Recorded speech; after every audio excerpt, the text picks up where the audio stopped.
मान लो पति प्रिय है और पति की देह के अंदर से जो परमात्मा तत्व निकल जाए तो कितने घंटे कोई पति को रख सकता है? नहीं रखेगा। तो वास्तविक में हम प्यार उसी से कर रहे थे, परमात्मा से, पर ना जानने के कारण हम पति के देह से प्यार करते हैं और इसी में फंस जाते हैं। हम पति के देह को देखें, व्यवहार करें, पर अंदर भाव करें कि भगवान है, मेरा पति भगवान है, मेरा पुत्र भगवान बन के आया, मेरे माता पिता भगवान है, मेरा परिवार भगवान है। अब बताओ उसमें हमें भागना कहां है? मंदिर में जो भगवान है वही मेरे पति में भगवान है, वही मेरे पुत्र में भगवान है, और नाम जप करो भगवत प्राप्ति तो हो ही जाएगी। और झूठ बात है नहीं, क्योंकि सब घट में वही राम रमा है, वही प्रभु विराजमान है। अब ये बात ना समझे तो हम तो गृहस्थ हैं, हमको भगवत प्राप्ति कैसे होगी? तो पापाचरण करोगे, मनमानी आचरण करोगे तो दुर्गति होगी। और हम जो कह रहे हैं उसको समझ ले तो बढ़िया है। वही जहर आदमी को मार देता है, पर जब वैद्य शोध के देता है तो बड़े बड़े रोगों का नाश करने वाला बन जाता है। तो ऐसे ही सदगुरु रूपी वैद्य जब हमें बता रहे हैं कि ये संसार रूपी जितनी भी ये भगवान ही है, मान लो अपने पति को भगवान मान करके आराधना करो, देखो भगवान मिलते कि नहीं। अपने पुत्र में, अपने परिवार में भगवान देखो तो देखो भगवान है, पक्का है, वही ईश्वर, वही परमात्मा सब में बैठा है। और हमारी आंखें खराब हो चुकी, नहीं समझ पा रहे। तो यही समझाने के लिए हम बैठे हैं, यही समझाने के लिए अध्यात्म शास्त्र है कि घर गृहस्थी में भगवत प्राप्ति हो सकती है। बस परिवार को भगवान मानना है। अगर ये मान लो, नाथ सकल संपदा तुम्हारी, मैं सेवक समेत सुत नारी, और नाम जप करो, पाप कर्म ना करो तो भगवान मिल जाएंगे। अब पाप कर्म करो, भगवान का सुमिरन ना करो, परिवार में कलह करो तो नरक जाओगे। सिद्धांत है, बस ठीक से चलो। क्यों? आप समझ पा रहे? क्या पति में भगवान नहीं है? क्या पुत्र में भगवान नहीं? तो हमको और कौन से भगवान मिलने? उन्हीं में भगवान को देख के और नाम जप करे तो भगवान मिल जाएंगे। हम एक पत्थर के टुकड़े में भगवान मान सकते हैं और हमें भगवान की प्राप्ति वो करा सकता है। एक पत्थर का टुकड़ा, उसे हम मानो शालिग्राम मान ले, शंकर जी मान ले, हम जो मान लिया तो भगवान मिल जाते हैं ना। हमारा मन संतुष्ट हो जाता है कि हमने भगवान की पूजा की। तो हम पति को भगवान मानकर उसकी पूजा करें, पुत्र को, परिवार को, माता पिता को, तो क्या भगवान नहीं मिल जाएंगे? पक्का मिल जाएंगे। पर हम माता पिता में तो भगवान नहीं देखते, उनको गाली देते हैं। पति में भगवान नहीं देखते, पत्नी में भगवान नहीं देखते, पुत्र में भगवान नहीं देखते। मंदिर में चले जाए तो मंदिर वाले भी भगवान तुम्हारे को नहीं मिलेंगे। घर के भगवान को ठुकरा दो, घर में भगवत भावना न करो तो बाहर भगवान कहाँ बैठे हैं जो मिल जाए? भावना है, भजन है तो भगवान है, भावना नहीं, भजन नहीं तो भगवान को देखकर भी भगवान नहीं मान सकते आप। दुर्योधन ने माना क्या श्री कृष्ण को भगवान? सामने भगवान समझा रहे हैं लेकिन उसकी समझ में नहीं आ रहा, क्योंकि वो दुष्ट स्वभाव का है, भजन नहीं है। हमें लगता है नाम जप करो, राधा राधा कृष्ण कृष्ण हरि हरि राम राम, जो आपको प्रिय हो, और खूब सबकी सेवा करो, और वो सेवा भगवान को समर्पित करो, सब में भगवान, इससे भगवत प्राप्ति हो जाएगी। समझ पा रही आप? भीम सिंह जी मथुरा से। राधे राधे। राधे राधे महाराज जी। गुरु जी, मेरा प्रश्न कुछ अज्ञानियों जैसा ही है, क्योंकि मैं ज्यादा पढ़ा लिखा नहीं हूँ। गुरु जी, राम जी और माँ सीता जी का नाम अति प्रिय है। उधर श्री कृष्ण जी और माँ राधा जी के स्वरूप व नटखटता से विशेष प्रेम है। क्या मैं श्री राधे कृष्ण की प्रति मूर्ति को हृदय में रखकर सीताराम जी जब बहुत सुंदर, बहुत सुंदर, हाँ कर सकते, बहुत सुंदर कर सकते हैं। वो एक ही प्रभु हैं, लीला के लिए विविध रूप धारण करते हैं। आप जप सकते, बहुत सुंदर है, आप जप, आप ऐसे। अनिल गोयल जी पानीपत से। राधे राधे गोविंद। राधा वल्लभ श्री हरिवंश महाराज जी। महाराज जी, ये दास आपका शरणागत है, आपसे कुछ मांगने आया हूँ। गुरुदेव भगवान, मुझे कुछ समय पहले दिल की बीमारी हो गई थी, मुझे दिल में छल्ला डलवाना पड़ा। अब ऐसा लगता है मेरे पास समय बहुत कम बचा है। आपसे प्रार्थना है कि मेरी अंतिम श्वास जब भी निकले, आपको निहारते हुए आपके चरणों में निकले, ऐसा मेरा भाव। हाँ, ये तो प्रभु ही सामर्थ्य देंगे, प्रभु के ही बल की बात है। हम अंतिम समय वो क्या लीला करते हैं उनका है। जब तक होश है तब तक राधा राधा आप जपो, नाम जप करो। तो भगवान कह रहे हैं अंतिम समय जब मेरा भक्त शरीर छोड़ता है, उस समय कष्ट का समय होता है, वो स्मरण नहीं कर पाता, तो मैं उसका स्मरण बन जाता हूँ। जो जीवन भर भजन किया है, भगवान की शरण में रहा है, अंतिम समय भगवान की याद भगवान स्वयं दे देते हैं। तो उसकी चिंता मत करो। जब तक चैतन्यता है, जब तक जीवित हो, खूब नाम जप को, जाना तो सबको है। अब वो भगवान जितने दिन रखे उतने दिन है, नहीं हम तो मरे हुए बैठे हैं। तो आपका तो एक बार छल्ला पड़ गया तो 10-5 साल तो चल ही जाता है, 10-5 साल चल जाता है, ऐसा थोड़ी। और यहाँ 24 घंटा नहीं जीना है, 24 घंटे में डायलिसिस होता है। आज हुआ फिर कल हुआ, ऐसे वो बड़ा कष्ट में डायलिसिस कोई अच्छा प्रोसेस थोड़ी है। 72-74 बार पूरे शरीर का खून मशीन में जाता है, उससे फिल्टर होके आता है। क्या क्या परेशानियां हैं, पर हम परेशान थोड़ी नजर आ रहे, क्योंकि हम प्रभु का प्रसाद मानकर उसको भोग रहे और राधा राधा राधा राधा, तो हर समय आनंदित। ऐसे आप आनंदित रहिए, वो अंतिम की चिंता मत करो, प्रभु के भरोसे हैं। हाँ हाँ, आप अंतिम चिंता मत करो। शैलेंद्र जी पाल जी, गुरुदेव आपके चरणों में कोटि कोटि प्रणाम। महाराज जी, पितरों की तृप्ति गया जी में ही जाके करें या नाम जप से भी हो सकती है?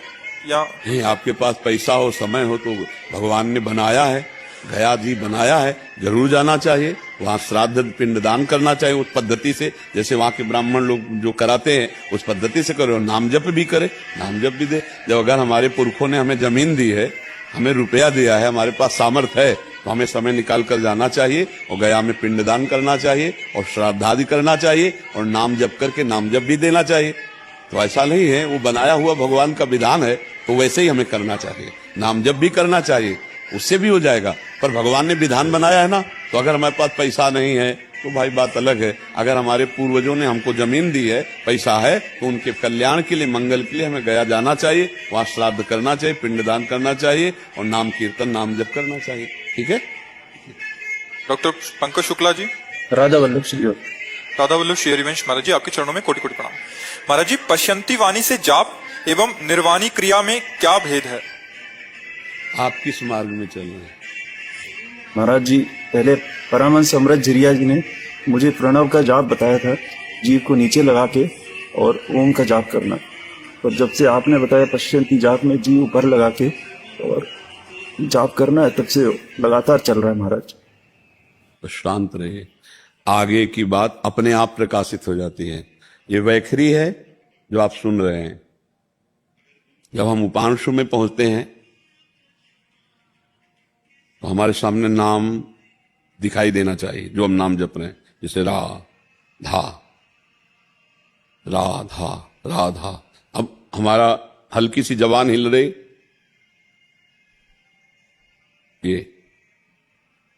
ये मध्यमा से जब शुरू हो गया, केवल देख रहे हैं, जैसे होटलों में नहीं चलता रहता लिखा, ऐसे हमारे दिमाग में चल रहा है।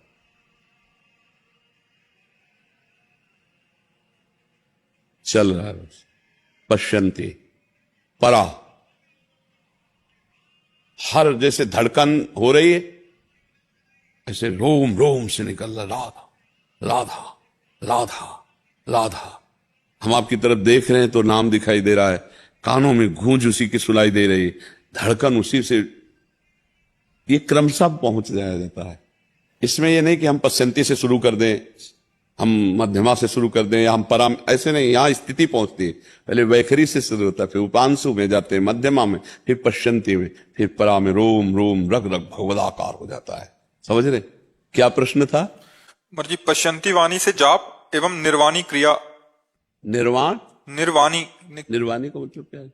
जबान नीचे लगा के दांत के, तब प्रणव का जाप कर लो। देखो, संतों ने अलग अलग भाषा में कहा है, उसे समझो। वैखरी, उपांशु, मानसिक। वैखरी, मध्यमा, पश्यंती, परा।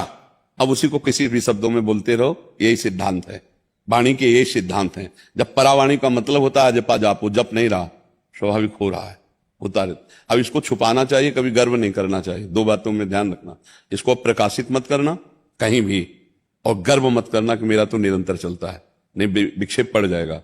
गुप्त रखना और गुरु कृपा, भगवत कृपा मानना। फिर आगे जो अनुभव होते जाए उनको गुप्त होते चलो, गुप्त रखते चले जाओ, क्योंकि सर्वज्ञ गुरुदेव जानता है, वही तो दिया है। और हमको दूसरों से बताकर लाभ क्या प्राप्त होगा? जब हम दूसरों को अपने अनुभव बताने लगते हैं तो हमारा अहम पुष्ट होता है, हमारी साधना क्षीण हो जाती है। समझ पा रहे हैं? आगे कुछ जानना है? महाराज जी, ये पूछना है, जो अभी ये जाप होता है, ये हृदय से निकलने लग गया राधा राधा, और जबान ऊपर ही लगी रहती है। शांत रहिए, ये उसका फल है जो आप कर रहे हैं। कुछ दिन बाद ये भी भूल जाओ कि जबान है कहां। अभी तो लगा है ना कि ऊपर लगी रहती है, फिर कुछ दिन बाद ये भी भूल जाओगे कि जबान है कहां, इसकी सुधि नहीं है, बस वो चल रहा है। सारे कार्य हो रहे हैं, सारे कार्य हो रहे हैं। बताया ना, ऐसा चलता है। जैसे आप होटलों में देखते हैं ना, वो लिखा चला आता है, ऐसे सुंदर दिव्य स्वर्णिम अक्षरों से लिखा बार बार। ध्यान में ऐसा करते जी है? अंदर की श्रवणेंद्रिय से सुन रहे हैं, कोई भी नाम खाली न जाने पाए बिना सुने। सुन रहे हैं, बस चुप रहिए, आगे का मार्ग अपने आप प्रकाशित हो जाएगा। जब हमारी यात्रा चल रही तो हर स्टेशन आ जाएगा, हर स्थितियां जो आध्यात्मिक है वो अपने आप, बहुत उच्च कोटि की साधना है ये। बस चुप रहिएगा, प्रकाशित मत कीजिएगा। हमारी बात बांध, जैसे शंकर जी ने नारद जी से कहा था, नारद जी ने कहा मैं काम विजयी होगा, बोले चुप रहिएगा, इसको कहिएगा नहीं, पर वो माने नहीं, हरि से जाके कह दिया तो फिर रच गई माया। इसे चुप रहना, ये बहुत जल्दी छीनने वाली चीज है, माया इसको बहुत जल्दी छीनती है। हम अपने अनुभव की बात कह रहा हूं। तुम्हारे मन में बार बार उल्लास आएगा, मैं बताऊं, मैं इस विषय को प्रकाशित करूं, उसी को चुपचाप सह जाना, उसी को रोक लेना, कोई जान ना पावे। आज के बाद ये चर्चा मत करना, आगे की बात अपने आप प्रकाशित, किसी से प्रश्न करने की जरूरत नहीं पड़ेगी। ऐसे साधक को प्रश्न की जरूरत नहीं होती, आगे आगे अपने आप मार्ग प्रकाशित होता जाता है, या जो उत्तर चाहिए वो सुनने को मिल जाएगा, अपने आप सुनने को मिल जाएगा।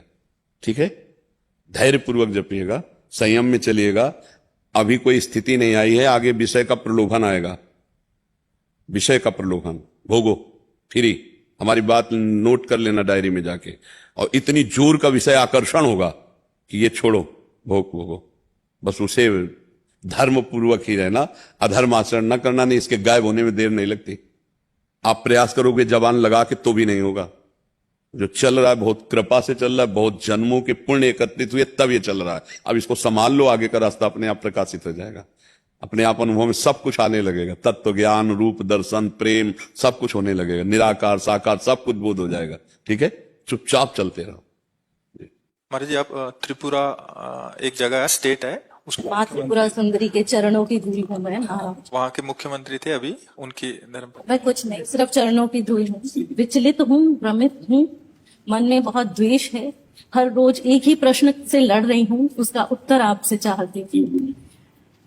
मैं मर्यादा पुरुषोत्तम राम की, मैं भी उतनी ही भक्ति करती हूँ। निरंतर मेरे शिव के आराध्य के साथ मैं जुड़ी हुई हूँ। मैं जानना चाहती हूँ महाराज आपसे, क्या मेरी माँ जानकी को न्याय मिला है? ये संसारिक लोगों ने लीला में और संसार के दोनों को क्या आप एक जोड़ रहे हैं? क्या दिव्य चिदानंद में लीला को आप त्रिगुणात्मिका मलिन माया की लीला से जोड़ेंगे? पहली गलती है। भगवान श्री राम त्रिकालज्ञ सर्वज्ञ हैं। भगवान श्री राम के निज जनों में एक गर्व प्रकट हुआ था, उसी गर्व को चकनाचूर कराने के लिए भगवान ने जो वन गमन लीला बाद में की, और अपने पुत्र लोकुश के द्वारा सब महिमाशाली अपने भ्राता तक के सबके बलों को चूर करवाया। और इसके बाद माता जी का प्रादुर्भाव पृथ्वी से ही हुआ था, माता जी पृथ्वी में ही लीन हो गई। ये तो मानना ही पड़ेगा कि जब भगवान अवतार लेते हैं तो अंतर्ध्यान की लीला करते हैं, तो कहां अन्याय कहां हुआ? आपको जो लग रहा है कि एक धोबी के कहने से प्रभु ने ऐसा किया, नहीं, निमित्त बना करके अपने समस्त निज परिकर के गर्व का मर्दन कराने के लिए लौकुश को वाल्मीकि के आश्रम में प्रादुर्भाव कराना और समस्त अपने महारथियों के बल को चकनाचूर कराना और फिर उनको अपने राज सिंहासन पर विराजमान कर, अन्याय कहां हुआ? ऐसा लगता है। नहीं, आपको क्यों लगता है? आपको लगना ही नहीं, क्योंकि आपकी बुद्धि जो है वो त्रिगुण माया के अंतर्गत है, और भगवान की जो लीला है वो त्रिगुणातीत है। चिदानंदमय देह तुम्हारी विगत विकार जान अधिकारी। ऐसा नहीं, आप उस विषय को नहीं जान सकती है। जब तक उस कोटि की दिव्यता नहीं होगी तब तक आप उस दिव्य लीला को कैसे समझ पाएंगे? जैसे हम आप मिल जाएं, अब इनके आगे हमको आपको खेल दिखाना है, तो हम आप बैर विरोध का अगर भी खेल करेंगे तो इनको लगेगा कि गुरु शिष्य में बैर विरोध कैसे हो सकता है। लेकिन जब ये हमारे आपके रहस्य को जानेंगे तो हंस देंगे कि दोनों मिलके चले थे, इसलिए ऐसा खेल खेले थे। तो रावण कुंभकर्ण जय विजय है ना, भगवत पार्षद ना, भगवान का अवतार एक लीला विनोद के लिए हो रहा है ना। तो जानकी जो भगवान की अर्धांग से प्रकट हुई है, वो भूमि से प्रकट होने की लीला है, भगवान की अर्धांग है जानकी। जैसे शिव और शिवा अभेद हैं, ऐसे राम और जानकी अभेद हैं, ऐसे राधा और कृष्ण अभेद हैं। इनकी लीला जो होती है उसमें रहस्य छुपा होता है। तो अपने जनों, अब भगवान के निज जनों का गर्व कौन मर्दन कर सकता था? भगवान का अंश ही कर सकता था। अब भगवान अयोध्या में रखकर ऐसा नहीं कर सकते थे, इसलिए वाल्मीकि जी के आश्रम में उनको, हाँ, वो लीला है भगवान की और ये मिलकर लीला है। ऐसा नहीं है कि जरा भी कहीं भी अन्याय। धर्मात्मा जितने भी हुए हैं, महात्मा जितने भी हुए हैं, भगवान श्री राम के कहीं भी किंचन मात्र भी मर्यादा पुरुषोत्तम में इतना भी दोष नहीं निकाल सकते। तो फिर वो अपनी प्रिया के साथ ऐसा कैसे कर सकते हैं? वो तो उनके अर्धांग है, उस लीला को समझना है। तो आप उनमें पहले तो ये भाव हटा दीजिए। हाँ, वहां लीला थी जिससे सबको बांध दिया, सबके अभिमान को चूर कर दिया। आप देखो ना, और फिर आकर के विराजमान होते हैं अयोध्यापति के समीप आकर ही तो विराजमान होते हैं। और जानकी जी का प्रादुर्भाव भूमि से हुआ, इसलिए भूमि में अंतर ध्यान हो गई। और अंतिम लीला आप कृष्णावतार में देख लीजिए, अपने सामने अपने वंश को कटवाते हैं कि नहीं कटवाते? ऋषियों से साफ दिला करके और अपने सामने। तो ये लीलाएं हैं भगवान की दिव्य। उन लीलाओं में हम पार्थिव बुद्धि से अगर देखेंगे तो हमें कहीं ना कहीं दोष दिखाई दे सकता है। मुझे ऐसा लगता है महाराज, कलयुग के इस चरण में भी हम महिला कहीं ना कहीं उसी तरह से कहीं ना कहीं पीड़ित होती जा रही है। कहीं हमारे लिए लेकिन उसी तरह मत बोलिए, अच्छा, ठीक, तो क्योंकि वहां कहीं भी पीड़ा जानकी जी को नहीं थी। महर्षि जो वाल्मीकि जी हैं, इतने समर्थ महापुरुष हैं जो भगवान के अवतार के पहले ही भगवान की लीलाएं लिख दी। उनके पास जानकी जी सुरक्षित है, जहां काल की भी ताकत नहीं है कि तनिक भी वहां कोई उपद्रव कर सके। तो अन्याय शब्द या उनके साथ कोई अनीति, ऐसा आज का जो समय, हम कलयुगी प्राणी हैं, हम वासनाओं से युक्त हैं, हम सुख चाहते हैं, सुख देना नहीं चाहते। सुख भोगने की लालसा से अन्याय होता है, सुख देने की लालसा से कभी अन्याय नहीं होता। हम सब सुख लेने की लालसा में, इसीलिए ऐसा नहीं कह सकते कि केवल स्त्री के साथ ही अन्याय होता है। जहां सुख लेने की लालसा है वहां अन्याय है। अपने सुख भोगने के लिए अपने पूरे परिवार को जहर देकर लड़की भाग जाती है ना।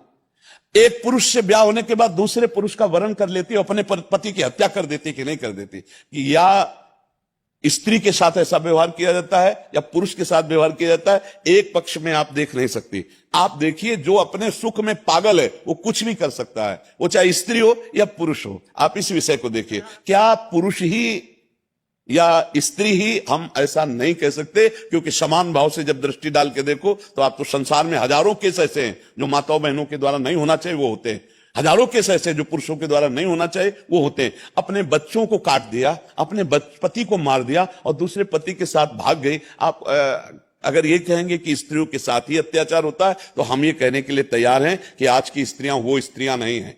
आज की स्त्रियां सिंघनी हैं, पढ़े लिखे हैं। आज की स्त्रियां वो नहीं है जो पुराने जमाने में थी कि आप थप्पड़ मार दो चुप होकर बैठ जाएंगी। थप्पड़ मार दोगे तो बीच सभा में थप्पड़ मारकर तुम्हें बंदी बनवा देंगी। आज की पढ़ी लिखी लड़कियां हैं। पर देखो, कुमार्गामी लड़कियां भी हैं और कुमार्गामी लड़के भी हैं, दोनों पक्ष देख रहे हैं। तो इसलिए उसको भगवान की लीला से न जोड़ा जाए। ये मलिन माया की लीला है और वो मायातीत लीला है भगवान की। समझ रही ना आप आशीर्वाद कर। मुझे लगता है आज के बाद उस ज्ञान की तरफ अग्रसर होंगी जहां मेरा मार्गदर्शन होगा, क्योंकि भ्रमित हूं, इसीलिए आपसे नहीं, आप आगे बढ़िए, आप आगे बढ़िए। धन्यवाद। महाराज जी, आप एक क्राइम पेट्रोल आदि उसमें आते हैं, उसमें एक इंस्पेक्टर का रोल करते हैं और पिक्चर आदि में भी तो क्राइम पेट्रोल और काफी फिल्मों में काम कर रहा हूँ, फिल्मों में भी। और अब अपनी बनाने की इच्छा है मुझे, और यंग जनरेशन को एक अच्छा मैसेज आए फिल्म द्वारा। आपका बिल्कुल सत्संग बिल्कुल सुनते हैं। बिल्कुल, हाँ बिल्कुल, नहीं बहुत सुंदर है। मेरे पास प्रश्न ही नहीं रहे, सारे प्रश्नों के जैसे जवाब मिल जाते हैं आपसे। डेली आपको सुनता हूँ, दिन रात, मतलब सोते उठते जागते। पत्नी कई बार मजाक उड़ाती क्योंकि तू बाबा मत बन जाता। नहीं, मैं गृहस्थ में रहकर मतलब मैं ये कर पा रहा हूँ, ये बहुत बड़ा अच्छा। बहुत, बिल्कुल बिल्कुल बिल्कुल। और देखो, ज्ञानार्जन करना कोई बाबा जी के लिए ही नहीं है। संत शब्द वेश से संबंध नहीं रखता, उद्देश्य से संबंध रखता है। यदि हृदय से आप महान हैं तो आप महात्मा हैं, भले पैंट शर्ट में हैं, और आपका उद्देश्य गंदा है तो आप भेष में भी गंदे ही हैं, आप महात्मा नहीं हैं। समझ रहे ना, हमारे आचरण गंदे हैं तो क्या हुआ, भेष कोई परमात्मा प्राप्ति करा देगा क्या? आप पैंट शर्ट में हैं, आप समाज सेवा को, नाना प्रकार की भावनाओं के द्वारा, सुधार की भावनाओं को लेकर और नाम जप करते हैं, वो सही चलते तो आप महात्मा ही हैं। आप भगवत प्राप्ति कर सकते हैं, गृहस्थी में रह के भगवत प्राप्ति कर सकते हैं। बस कोई नशा मत कीजिएगा और कोई गंदा आचरण मत कीजिएगा। अच्छा लगा धन्यवाद। अवतार सिंह जी, जज पटियाला से। श्री हरिवासी दादा श्रीवास। महाराज जी, आपके चरणों में कोटि कोटि दंडवत प्रणाम। महाराज जी, आपकी अपार कृपा से ये ज्ञान हुआ, जब तक आपके पास भजन सिमरन की कमाई नहीं होगी तब तक इस संसार सागर से पार नहीं किया जा सकता। माया अपना प्रवाह जूट डालेगी। बहुत प्रयास करने के बाद भी नाम जब कुछ देर तक चलता है, फिर अचानक से छूट जाता है। महाराज जी, कृपया इन सूक्ष्म वासनाओं से कैसे मुक्ति पाएं? जैसे कि सरकारी काम करते हुए जब सरकारी कर्मचारी अपना काम ठीक से नहीं करते तो गुस्सा आ जाती है। वो गुस्सा ना चाहते हुए भी हमारा कितना अमूल्य समय नष्ट कर देता है और हम श्री जी के चरणों से दूर हो जाते हैं। देखो, गुस्सा नहीं करना ये हम नहीं कहते, गुस्सा का नाटक करना है। गुस्सा तो करना ही पड़ेगा, असलियत में नहीं होनी चाहिए। जगत एक नाटक मंच है, इस नाटक मंच पे गुस्सा करना है। बिना गुस्सा के आप अपने जैसे जन है सेवा में, आप ऐसे बात करो कि आपने गलती की, आपको नहीं करना चाहिए। कुछ दिन बाद आपका उपहास होने लगेगा, नहीं अवहेलना होने लगी। गलती की ना तुम, बस अगर अगली बार ये पुनरावृत्ति हुई ना तो आप समझ सकते हैं इतना ही काफी है। गुस्सा का नाटक करना है, और उस नाटक को अगर हम सत्य में क्रोध में उतार देंगे तो दोष आ जाता है, और अगर हम उसे नाटक रूप में करें और वो कर्म भगवान को समर्पित कर दें तो भगवत प्राप्ति का हेतु हो जाएगा।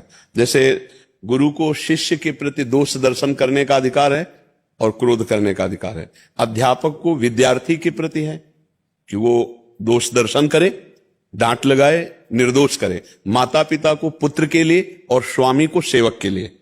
स्वामी ही होता है अपने अपने पद पर बैठ करके अपने नीचे वालों को अपनी राष्ट्र सेवा, अपनी समाज सेवा के अनुकूल चलाना। तो वो कोई दोष नहीं है, उसमें दोष बुद्धि ना कीजिए, उसमें करना ही पड़ेगा। उसमें आपको क्रोध अंदर नहीं करना, पर क्रोध का नाटक करना बहुत जरूरी है। नाटक, क्रोध का नाटक करना बहुत जरूरी है। अगर नहीं करेंगे तो नहीं बनेगा। राम जी बैठ गए 3 दिन उपवास करके समुद्र के आगे हाथ जोड़ के, माना भला आदमी? नहीं माना ना। और जब लक्ष्मण बाण सरासनानु शोषों वारिद विशिक्र सानु सठ सन विलय कुटिल सन प्रीति सहज कृपन सन सुंदर नीति ममता रथ सन ज्ञान कहानी अति लोभी सम विरति बखानी कामी सम जिम हरि कथा ऊसर बीज बय फल जथा लाव अग्नि बाण अभिसंधान करते सोख लेते समुद्र को कनक थार भरी मनि गण नाना विप्र रूप आयो तजिमाना। 3 दिन उपवास कर रहे थे, मान जाता। जब अग्नि बाण संधान कर लिया तो थाल में विविध प्रकार के रत्न भरकर ब्राह्मण रूप में आया कि प्रभु ब्राह्मणों पर अस्त्र नहीं चलाते। हुआ ना, विनय न मानत जलधि जड़ गए 3 दिन बीत, और बोले राम सकोप तब भय बिन होए न प्रीति। तो ये सिद्धांत सकोप माने क्रोध युक्त होकर, अंदर से क्रोधित नहीं होना, बाहर से क्रोध का नाटक करना। और रही नाम निरंतर चलने की बात, तो ये सिद्धों में नाम निरंतर चलता है। साधक को नाम चलाना पड़ता है, बार बार हठपूर्वक चिंतन कर। हमने एक दिन एक साधक से कहा था कि 5 मिनट में एक बार राधा नाम का अभ्यास कर लो, और अगर ये 24 घंटे तुम्हारा भजन ना करवा दे तो बता ला। 5 मिनट में एक बार, कोई अब भजन नहीं पड़ रहा, 5 मिनट में एक बार बोल दो राधा। अब अगला 5 मिनट खाली ना जाए, तुम ध्यान रखना। तो कितनी बार राधा नाम हो जाएगा, ध्यान रखना कि वो राधा बोलना है। अगले 5 मिनट में बार बार राधा नाम का स्मरण आता है। हमको मन को फंसाना है, मन ने हमको फंसा लिया। अब हम अध्यात्म की युक्ति के द्वारा मन को फंसा लेते हैं। बार बार जब हम नाम स्मरण करते हैं तो ये जो विषय स्मरण कराकर हमारा नाश कर दिया, जब से सृष्टि रची गई तब से आज तक हम कभी अपने स्वरूप को नहीं प्राप्त हुए, अपने प्रभु से नहीं मिल पाए। इसी मन ने हमें भोगों में फंसा दिया। क्या होता है, ये हमारा विषयों का ध्यान करवाता है। जब हम एकांत में बैठते हैं नाम जप करने तो भाग जाता है और गंदी बातें चिल्तर कराता। पूर्व में भोगी हुई, सुनी हुई, या आगे भोगने की लालसा वाली, यही चिंतन कराता है, या रागात्मक या द्वेषात्मक, यही चिंतन कराता है। उससे हमको हटाना होगा। अगर हम उस ध्यान में लग गए तो नाम तो छूट ही जाएगा, और हमसे गलत संस्कार भी और नए पुष्ट हो जाएंगे। ध्यायतो विषयान पुंसां संगास तेषुपजायते संगास संजायते कामा कामात क्रोधो भी जायते क्रोधात भवति सम्मोहा सम्मोहा स्मृति विभ्रमा स्मृति भ्रंशा बुद्धिनाशो बुद्धिनाशात प्रणश्यति। जब हम विषयों का ध्यान करते हैं तो विषय भोगने की इच्छा होती है, और जब विषय भोगने की इच्छा होती है तो वो क्रिया में बदल जाती है, और जब क्रिया हो जाती है तो हमारा सब कुछ छिन जाता है। अध्यात्म का हमारे अंदर वो सामर्थ्य नहीं रह जाती जो दिव्यता आनी चाहिए। तो जय बार हमारा मन विषयों में जाए, तय बार इसको हटाकर प्रभु में लगाना है। और इसको हटाने के लिए मेहनत नहीं करनी पड़ती, केवल जान लीजिए कि गया तो आ जाएगा। देख लेना आप, अरे ये तो गया तो आ जाएगा। राधा राधा राधा, बहुत चतुर है वो। राधा राधा 4 6 10, फिर भागेगा, फिर आपको लाना है। तो करत करत अभ्यास के जड़मत होत सुजान रस्सी आवत जात ही सिल पर होत निशान। तो मन पे राधा नाम का निशान क्यों नहीं हो जाएगा? जब बार बार रस्सी पत्थर से घसीटती जाती है तो उसमें निशान बन जाता है। पहले कुएं में ऐसा होता था, कुआं में जैसे रस्सी घटते तो उसमें बन जाता था। तो जब हम बार बार राधा राधा कृष्ण कृष्ण हरि हरि जपेंगे तो हमारा मन एक दिन पकड़ लेगा। और मन जब पकड़ लेगा तो जैसे आज हम विषय चिंतन छोड़ना चाहते हैं तो नहीं छूट पाता, ऐसे आप भजन छोड़ना चाहोगे तो भी भजन नहीं छूटेगा। तो आप उसका अभ्यास कीजिए और प्रसन्न मन से रहिए। और जब आपको किसी सेवक पर क्रोध जैसे हमें भी करना पड़ता है, अब हमारे जैसे सैकड़ों नौजवान सब साधक हैं, अब अगर हर समय में ऐसे थोड़ी बात करते हैं, नहीं, मतलब हमारे यहाँ सख्त शासन है, हाँ, कि आप हाल में किसी को देख नहीं सकते, जगह जगह सीसी कैमरे लगे, सब नौजवान साधक साधिका सब पूरा, तो ऐसे ऐसे छूट हो तो सब गंदगी ना फैल जाए। तो मिठास उतनी जितने में, अब ऐसा नहीं कि प्यार ना करते हो सबको, बेटा आज क्या पाने की इच्छा है, आज क्या बनना चाहिए, खवाना पियाना हंसाना खिलाना, ये भी है। और शासन भी कि अगर तुमने कहीं कोई गलत बात हमने सुनी तो बस फिर सख्त शासन। तब जब भय है तब बिनु भय होए प्रीति, ऐसे थोड़ी चले। अपना लड़का भला देख लो, एक दो लड़का होता है काबू में रहता है, आप उसे को मोबाइल छोड़ दो, भला छोड़ के दिखा दे। और यहाँ सैकड़ों है साधु, केवल 4-5 के पास मोबाइल है जो सेवा में है, नहीं किसी के पास मोबाइल नहीं, किसी को टीवी ले, किसी का कोई मनोरंजन ले, जो भोजन बोलता है खाओ और भजन। तो क्रोध दिखाना पड़ता है, दहाड़ना पड़ता है, तो वो नाटक कर रहे। और अंदर से पूछो तो सबके चरणों में प्रणाम करते, सब में भगवान है, किसी से क्रोध नहीं है। तो ऐसा करना चाहिए, आपको भी कर, ये जगत नाटक है, इस नाटक में आपको जो रोल मिला है वो आपको रोल करना ही पड़ेगा। एक बात महर्षि, जैसे आत्मसमर्पण है, आत्मसमर्पण कैसे संपूर्ण हो, वो उसमें एक स्थिति से आगे लगता है जहां संपूर्ण, जब चिंता होगी तो मतलब समर्पण नहीं हुआ। सुनो, अपबल अपबल तपबल और बाहुबल, चौथो बल है दाम, सूर किशोर कृपाते सब बल हारे को हरिनाम।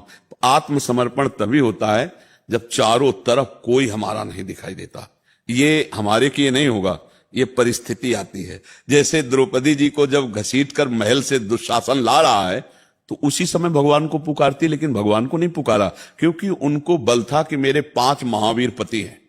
फिर था कि भीष्म पितामह जैसे सभा में बैठे हैं, ऐसी सभा में मेरे साथ दुर्व्यवहार कैसे हो सकता है, जहां इतने बड़े धर्मात्मा बैठे हैं। लेकिन जब वहां गई तो देखा 5 पति सर झुकाए हैं, देखा भीष्म आदि कोई बोल नहीं रहे, अपने हाथ से, अभी भी श्री कृष्ण को नहीं पुकारा, आत्मसमर्पण नहीं, अपने हाथ से जब थक गई तब दांत से, अब लगा कि दांत से भी झटके में फिर तो निर्वस्त्र हो जाएंगे, क्योंकि एक वस्त्रा थी रजस्वला थी, तो बस दांत से छोड़ दिया। पूरा भरोसा, हे द्वारिका वासिन श्री कृष्ण, हे गोविंद। तो यही भगवान का वस्त्रावतार हो गया, अपार अंबार लग गया वस्त्र का, लेकिन बाजू से वस्त्र नहीं हट पाया। नहीं, जब तक हमारा कोई अन्य बल है, रुपए का बल, पद का बल, व्यवहार का बल, बुद्धि का बल, तब तक हमारा पूर्ण समर्पण नहीं हो पाता। और जब ऐसी परिस्थिति आती है कि अब तो कोई सहारा नहीं, ये अब गए, जैसे गजेंद्र, जब तक उसकी हाथिनियां साथ देते रहे तब तक भगवान को नहीं पुकारा, और जब घसीट के ग्राह ले गया अंदर, इतनी सूंड बची, अब लगा कि ऐसे हुए तो मरे, सोई पुकारा हरि। तो हम लोग देहाभिमानी हैं, कुछ ना कुछ पकड़े रहते हैं, कहीं विद्या का, कहीं धन का, कहीं पद का, कहीं कोई न कोई बल हमारा रहता है। और सुनेरी मैंने निर्बल के बलराम, निर्बल के बलराम। जब हम निर्बल हो जाएंगे तब हमारा आत्मसमर्पण हो। और वैसे भी आत्मसमर्पण कोई बदमाश तब करता है जब एक को गोली काम नहीं करती। ले, जब अब ये लगा कि गोली खत्म और अब सीधे गोली आएगी जब ये होता चारों तरफ से घिर गए, अब भागने का रास्ता नहीं, अब कोई बस नहीं, ऐसे हो जाता है। हाँ, तो ये है संपूर्ण आत्मसमर्पण। तब जब हार गए, ना मन संभाल पा रहे, ना इंद्रियां संभाल पा रहे, तब अंदर ही अंदर ये अहंकार गलित होता रहता है, और ये होता है प्रभु मैं हार गया हूं, अब आप संभाल लो, अब आप संभाल लो। तो वही जो अंदर आर्त भाव आता है, वहीं से शरणागति पुष्ट होती है, वो अंदर की होती है। आपके ऊपर तो कृपा है, क्योंकि सांसारिक सुखों के सानिध्य में रहते हुए भगवत शरणागति की प्रबल लालसा और अपने आंतरिक दोषों का बहुत सूक्ष्मता से निरीक्षण परीक्षण, ये भगवान की कृपा का ही फल है। आप पर भगवान की कृपा है, बस आप और उसे आगे बढ़ाइए और उस कृपा में डूबिए। संत श्री हरिराम शास्त्री जी महाराज जोधपुर से।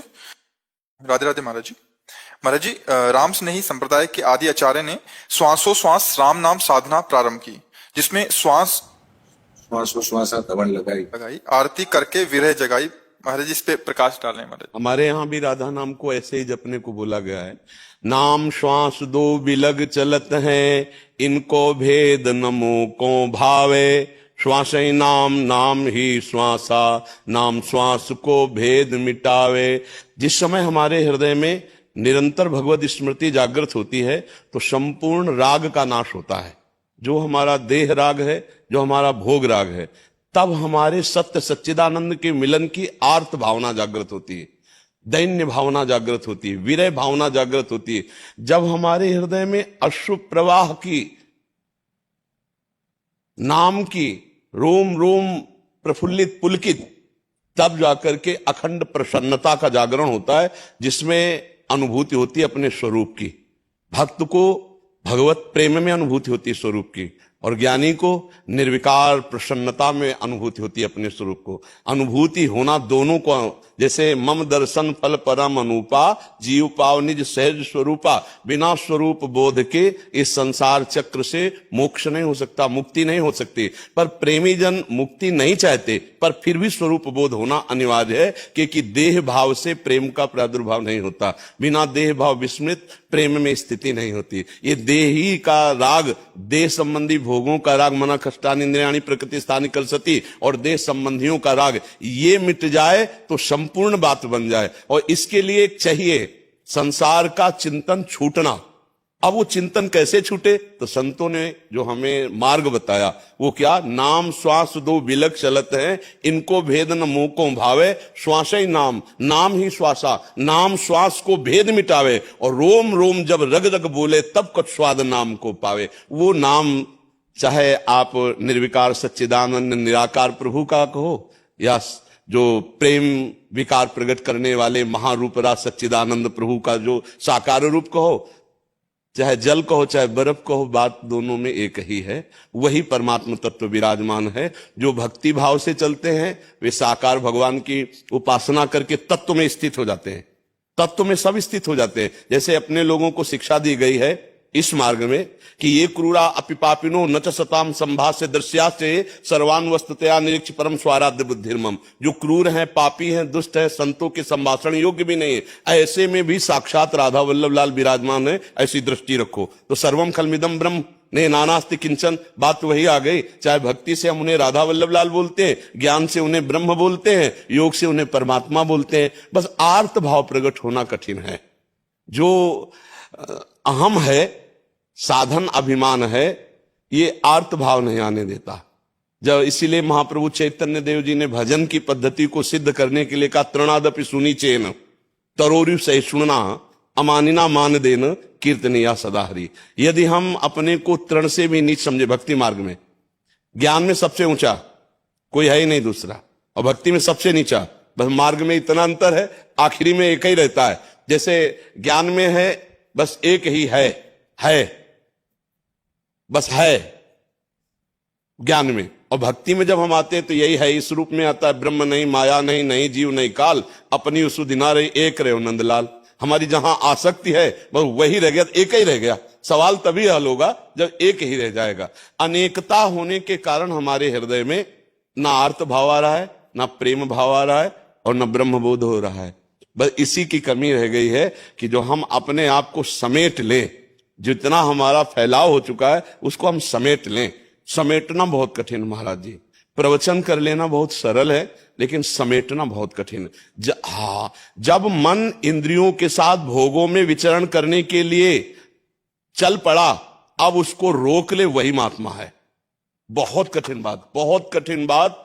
ये मतलब अपने लोग इस मार्ग में तो वो समझ में आता है ना, प्रवचन कर लेना, प्रवचन सुन लेना, ये तो बहुत सरल प्रदर्शन है महाराज, वो प्रदर्शन है। हाँ, लेकिन वो अंदर के विकारात्मक भाव को प्रदर्शन है। हाँ, तो अब बिना साक्षी भाव आए इंद्री और मन को रोकना बहुत कठिन महाराज जी।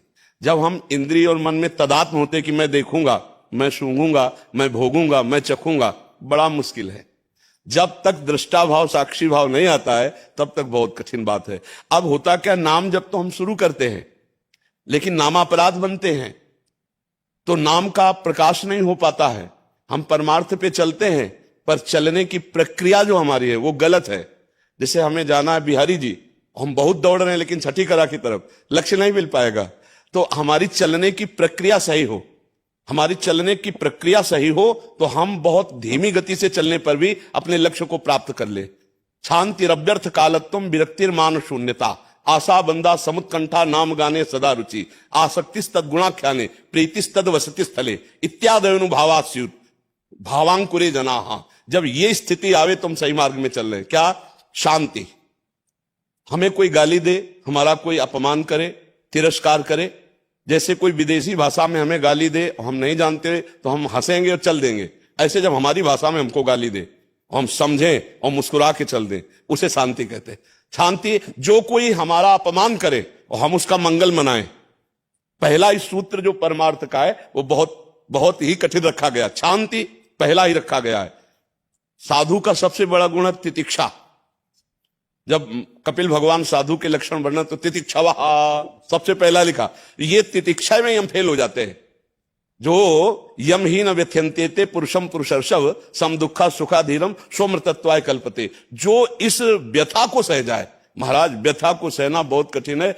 ईश्वर को साक्षी करके, अपनी आत्मा को साक्षी करके देखा जाए तो अपने ही निर्णायक जब निर्णय करेंगे तब हम पता चलेगा कि हम कहां हैं, वास्तविक सही है कि नहीं। दूर से तो देखकर हमें क्या कहते हैं या किसी को क्या कहते हैं, लेकिन जब हम ही निर्णायक बने और हम अंदर से निर्णय करके देखें कि हमारे सब साधना का फल है अंतःकरण का समत्व में युक्त होकर के भगवदाकार हो जाना या ब्रह्माकार हो जाना। स्वरूप तो जैसा पहले था वैसे ही अब है, वैसे आगे। शांति, हमारे अंदर इतनी सहनशीलता आ जाए कि हमें अपमानित किया जाए, हमारा तिरस्कार हो, हमारा अमंगल किया जाए और हम उसका मंगल करें, हमारे हृदय में किंचन मात्र भी अशांति ना आवे। पहला लक्षण सही मार्ग में चलने वाले पति का।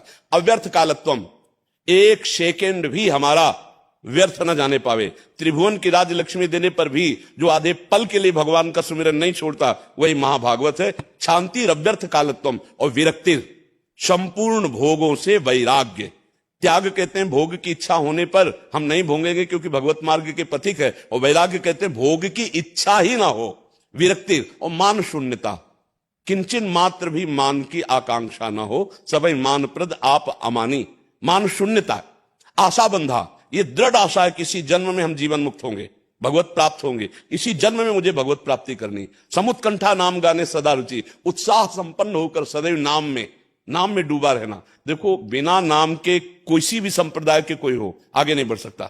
जैसे सन्यास मार्ग में है तो प्रणव है, प्रणव में चित्त वृत्ति को निरंतर लगाइए, प्रणवाकार वृत्ति कर दीजिए तो वही प्रणव त्रिगुणात्मिका माया के द्वारा रचे हुए स्थूल सूक्ष्म कारण से आपकी रति हटाकर स्वरूप में स्थित हो जाएगा। बिना जप के, बिना चिंतन के समय व्यर्थ जो करते हैं वो अध्यात्म की ऊंचाई पर नहीं चढ़ पाते हैं।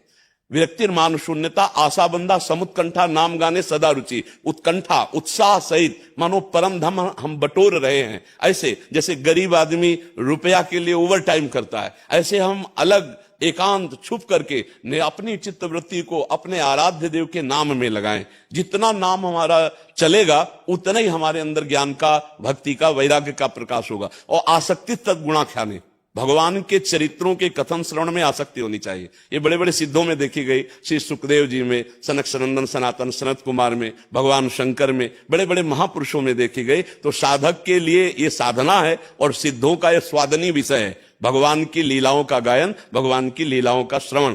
और आसक्ति तद्गुणा खाने पीति तदवत्ति स्थले, जहां हमारे प्रभु की दिव्य लीलाएं हुई है, जैसे काशी है, अयोध्या है, चित्रकूट है, वृंदावन है, इन्हीं में हमारा वास, इन्हीं में हमारा भ्रमण होना चाहिए। भागवतिक स्थानों में हमारा भ्रमण होना चाहिए, भगवत लीला गुणगान में हमारी रुचि होनी चाहिए। एक क्षण भी हमारा समय व्यर्थ नहीं जाना चाहिए। बहुत सहनशील, निरंतर भगवत स्मरण परायण। तो अभी मंजिल हाथ में है, प्राप्त थोड़ी करना है, भगवान तो प्राप्त है। प्राप्त भगवान की प्राप्ति करनी है, नित्य प्राप्त भगवान की नवीन अनुभूति करनी है। बस ये हमारा राग छूट जाए, हमारी ममता छूट जाए। जी। राम स्नेह संप्रदाय के स्वामी रामचरण जी महाराज ने कहा है, आरत सोही आरती, सुमरण सोही सेव, देही सोही देवरो, राम निरंजन देव। महाराज जी, इसको जब हम अपने स्वरूप में लेते हैं ना तो एक ही बात हो गई। हम बाहर मान करके मंदिर में भगवान में जो विराजमान अर्चा विग्रह उसमें भावना करके आरती कर, यहाँ आर्त भाव से पुकारना ही आरती है और एकाकार होकर के सुमिरन करना ही सेवा है। और कहाँ सेवा हो रही? बोले शरीर रूपी मंदिर में। बैठा कौन है? बोले माया रहित निर्विकार सच्चिदानंद स्वरूप ही। वही वर्णन कर रहे हैं, कोई अलग थोड़ी वर्णन कर रहे हैं। जो यहां बैठा है वही मंदिर में बैठा है, जो बाहर है वही भीतर है। अगर बाहर भीतर में भेद है तो अभी ज्ञान कच्चा। जो बाहर और भीतर एक ही देखता है वही है। आंख खुले तो निरंजन और आंख बंद हो तो निरंजन। आप बताइए वो गुरु का दिया हुआ अंजन कैसा, जो आंख खोलने पर निरंजन न दिखाई दे और आंख मूंदने पर निरंजन दिखाई दे। जो आंख मूंदने पर वही आंख खोलने पर है ना। अब बाहर भीतर एक ही है, दूसरा नहीं है। महाराज जी सही है। ये भी ब्रह्म है। जब अन्वय व्यतिरेक पद्धति से चलते हैं तो व्यतिरेक से जब ये नहीं तो जब है में पहुंचते हैं तो फिर लौट के जब देखते हैं तो सर्वम खलमिदम ब्रह्म, तो ये भी ब्रह्म है। ये भी जो निरंजन माया रहित है ना, वही ये है, दूसरा कोई नहीं है, वही ये है। पूर्ण अनुभूति जब होती है तो कुछ नहीं। मत्ता परतरम नान्यत किंचिदस्ति धनंजय, मेरे सिवा हे धनंजय कुछ नहीं है। अब क्या होता है, हम एक पक्ष को लेकर दूसरे पक्ष का जब खंडन करते हैं तब बात अधूरी हो जाती है। अब जैसे हम इस सिद्धांत को समझते हैं, मानते हैं, प्रयोग करते हैं, पर बाहर भी प्रयोग करते हैं। एक आरती ऐसे होती है और फिर आरती ऐसे भी होती है। एक भोग उधर लगता है तो एक भोग इधर भी लगता है।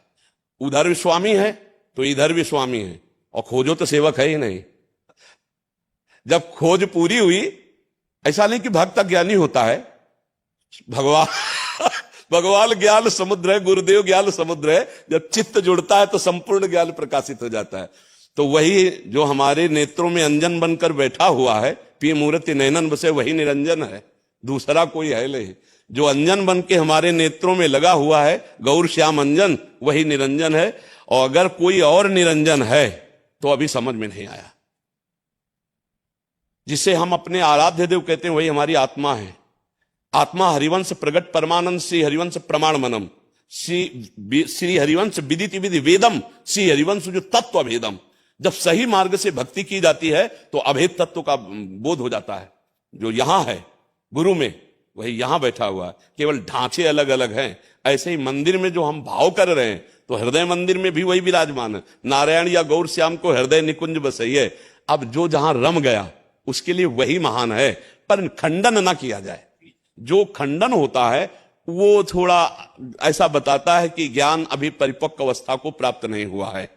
अब प्रायः जो खंडन होता है वो अपने पक्ष की दृढ़ता करके दूसरे के पक्ष का विरोध होता है। पर हम गौर से देखें तो जो दूसरा पक्ष चल रहा है वो किसकी आराधना कर रहा है? उसी तत्व की आराधना कर रहा है। तो वो पहुंचेगा वहीं जहां आप हो, वहीं वो पहुंचेगा। तो उसको प्रोत्साहन दिया जाए कि ना कि खंडन किया जाए। जैसे निरंजन माया रहित आत्मस्वरूप की आराधना की बात की जाती है, उसकी आराधना यही, बस उसको जान लो, अपने स्वरूप को जान लो, यही आराधना है। ना वहां कोई आरती है, ना वहां कोई पूजा है, ना वहां कोई पुजारी है, ना वहां कोई पूजा सामग्री है। आप ही पूजक हो और आप ही पूज्य हो। यही आरती, यही पूजा। हाँ, राम बिना दर्शन। हाँ। अब बस इसमें ये कि खंडन बंद हो जाना चाहिए। खंडन से मेरा आशय है कि शायद हम खंडन तब करते हैं जब हमें दम होता है, और दम आ जाना ही खंडन का हो जाता है। क्योंकि जब सर्वम खलमिदम का बोध हुआ तो फिर खंडन किसका? हमें यही लगता है कि जैसे भक्ति में हम चलते हैं तो सिया राम मैं सब जग जानी। अब खंडन किसका करे? जड़ चेतन जग जीव जत सकल राम में जान। तो खंडन किसका करे? और जब ज्ञान में चलते हैं तो ईशावास्यमिदं सर्वम यत् किंच जगत्याम जगत। अब खंडन किसका करे? तो जो खंडन का भाव आता है तो वहां फिर हमें थोड़ा लगता है, जब कोई निर्गुण निराकार का पक्ष लेकर सगुण साकार का खंडन करता है तो हमें तर्क उठता है कि आप निर्गुण निराकार का बोध कहां से प्राप्त किए हैं? बोले गुरु से। गुरु साकार थे या निराकार? आपको गुरु के शब्द साकार मिले या निराकार? गुरु की दंडवत साकार की थी कि निराकार की? गुरु ने जब नेत्र टाइट करके हमसे कहा होश में चलना, नहीं तो समझ लेना, वो साकार बोल रहे थे कि निराकार बोल रहे? तो अनुभूति हमें साकार से ही होती है। हमें अनुभूति साकार से ही होती है क्योंकि हम साकार में ही फंसे हैं और साकार से ही अनुभूति होती है। लेकिन स्वरूप हमारा निराकार है। जो स्वरूप है हमारा वो निराकार है, और वो ऐसा महिमा में है कि हम उसे जो आकार दे देते हैं वही आकार मान लेते, जो आकार दे दे।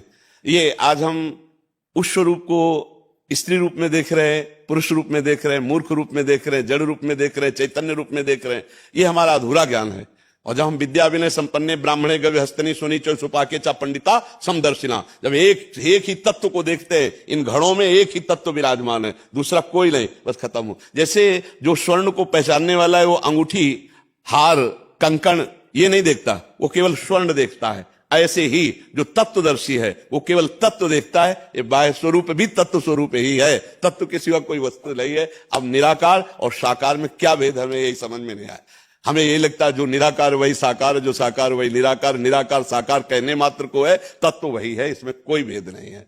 हम उसकी उपासना बाह्य प्रकट आकार रूप में कर रहे हैं, आप उसी की उपासना अपने आप से अपने आप में कर रहे हैं, दोनों उसी तत्व में लगे। हमारा हर संप्रदाय के हर मार्ग के चलने वाले उपासक का पहला कर्तव्य संसार का चिंतन छूटना, पहला कर्तव्य है भोगों से आसक्ति हटाना, पहला कर्तव्य है काम क्रोध आदि पर विजयी होना। इस पर बात की है। अगर ये हो गया तो तुम साकार निराकार जो चाहो सब अनुभूति हो जाएगी, क्योंकि तत्व वही है, दूसरा तत्व नहीं। जब हम उसको पुकारते हैं तो वो ब्रह्म रूप परमात्मा निराकार वही राम रूप रखता है, वही कृष्ण रूप रखता है। भक्त की भावना के विप्रधेनु सुर संत हित लीन मनुज अवतार, तो वो अवतरित हो रहा है, वो रूप धारण कर रहा है। वस्तुतः उसका जो स्वरूप है वो अनिर्वचनीय, जैसे निरंजन निराकार जैसे बोला जाता है, वही है। तो जब वही है तो फिर खंडन कैसा? निज स्वरूप निरखे नहीं जब लग राम पुकार, जी राम चरण घर क्यों लहे जो पंथ में बैठे आ। जी जी जी जी। भक्तों की भी आखिरी बात यही होती है कि अब मैं हरि को भजता नहीं, हरि मुझे भजता है। अब ये मतलब हरि को भजता नहीं, अब हरि मुझे भजता है। अब समझ ले वहां कितनी अभेद स्थिति उपस्थित हो चुकी है। तन मन के बिछुरे नहीं चाह बड़े दिन रैन, और कबों संजोग न मान नहीं देखें भरी भरी नयन। ऐसा अद्भुत प्रेम प्रकाशित होता है जब हमारी आराधना परिपक्व होती, चाहे वो आत्मरति हो चाहे वो कृष्ण रति हो। बात एक ही, बिना रति के ज्ञान अधूरा। आत्मज्ञान बहुत है लेकिन आत्मरति कितनी है, आत्मबोध कितना है? कृष्ण चर्चा बहुत है, कृष्ण रति कितनी है? अपने लोग जो भगवत मार्ग के पथिक है उस लक्ष्य पर दृष्टि रखते हैं। चिड़िया के पंजे या खोपड़ी या पंखों पे नहीं, नेत्र पर लक्ष्य, नेत्र पर दृष्टि रखते हैं, अपना लक्ष्य पर दृष्टि रखते हैं। जी महाराज जी कुछ कहना चाहते हैं? महाराज जी, महाराज मनु के सामने जब साकार आता है तो वो मांगने को तैयार नहीं है, और वही साकार जब उनको निराकार के रूप में मांग मांग बर भय नभवानी, तो मनु जी स्वीकार कर लेते हैं। जब वही निराकार है वही साकार है, तो यहां मैं तो ये मानूं कि महाराज मनु को भ्रम हो रहा है कि जब भ्रम नहीं महाराज जी, भ्रम नहीं हो रहा। वो इस बात को जान रहे हैं कि ब्रह्मा रूप से, शंकर रूप से और हरि रूप से जो प्रकट हुआ है वो अंश है। अंशी कौन है? यही मैं कह रहा था। हाँ, अंशी कौन है? वो सच्चिदानंद परमात्मा तत्व जो अंशी है, जिनके अंश से नहीं, वहां निराकार और साकार की बात नहीं। अगर आप निराकार की तो वाणी साकार आ रही ना, वाणी तो साकार वाणी भी तो साकार आ रही है। देखो, एक है जो अनेक रूप धारण करता है, तो जब उपासना की उपासक की वृत्ति बढ़ती है तो उसको आता है मुझे अनेक रूप में नहीं, मुझे एक रूप का अनुभव कराओ। अब एक रूप में यदि गुरु परंपरा से राम रूप है, कृष्ण रूप है, तो वो उधर सकिल जाएगा, और अगर निरंजन निराकार है तो अपने स्वरूप में आ जाएगा। आप ही हैं वो, और दूसरा नहीं है। पूर्णता में आप हमें ये बताइए कि आपके सिवा और कोई है क्या? नहीं है ना। तो जो मनु जी के सामने शिव रूप में गए, ब्रह्मा रूप में गए और हरि रूप में गए, बार बार कहा कि वरदान मांगो, तो वो उन्होंने नहीं मांगा। लेकिन जब आकाशवाणी हुई तब उन्होंने जो मांगा कि आप हमारे पुत्र रूप में आइए, आप, तो कौन आए? अब हमें बताओ, ये राम रूप में कौन आए? वही सच्चिदानंद है। सच्चिदानंद। तो हम जब गौर से देखते हैं तो लीला में थोड़ा भेद दिखाई देता है। जिनको उन्होंने ना करके कहा वही वो थे और नहीं था। जब शिव रूप में, हरि रूप में, ब्रह्मा रूप में उनकी संतुष्टि नहीं हुई तो वही एक अव्यक्त रूप रख करके आकाशवाणी की, दूसरा कोई नहीं था। महाराज, जब अर्जुन जी ने कहा